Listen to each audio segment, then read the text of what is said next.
আসসালামু আলাইকুম ওরহমতুল্লাহ। সবাই কেমন আছেন? আশা করি ভালো আছেন। আপনাদের দোয়া আলহামদুলিল্লাহ আমিও ভালো আছি। আজকে যেই বাড়িতে রান্না করতেছি ওই বাড়ির পরিবেশটা অনেক সুন্দর। এখানে গরুর গোস্ত 10 কেজি, খাসির গোস্ত 12 কেজি। ভিডিওতে দেখছেন মাংসতে আদা রসুন ময় মশলা যা যা দেওয়ার দরকার সবই দিতেছি। আমরা বাবুর্চিরা মশলা মাংসতে 3 ধাপে ব্যবহার করি। প্রথম ধাপে যা দেওয়ার দরকার সবই দিছি দেখছেন। এরপরে 50% গোস্ত হয়ে গেলে আমরা এক ধাপে মশলা ব্যবহার করব। মাংস রান্না শেষ, এরপরে আরেক ধাপে মশলা ব্যবহার করব। রান্নার ভিডিওটা দেখতে থাকেন। এর ফাঁকে গুরুত্বপূর্ণ একটা কথা বলবো, সবাই শুনবেন। আপনি যদি আমার মতন মুসলমান ফ্যামিলির সন্তান হয়ে থাকেন, আপনি 5 ওয়াক্ত নামাজ পড়ার পাশাপাশি যে নামাজ পড়ে না তাকে সাথে করে নিয়ে নামাজ পড়েন।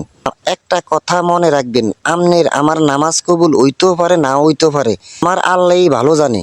যে নামাজ পড়ে না তারে সাথে করে নিয়ে যদি নামাজ পড়ান, ওইটা আল্লাহর দরবারে কবুল হবে, হাদিসের কথা। দেখেন আজকের এলাকার পরিবেশটা কত সুন্দর। আজকে এই পর্যন্ত, সবাই ভালো থাকবেন। আসসালামু আলাইকুম রহমতুল্লাহ। এ দুনিয়া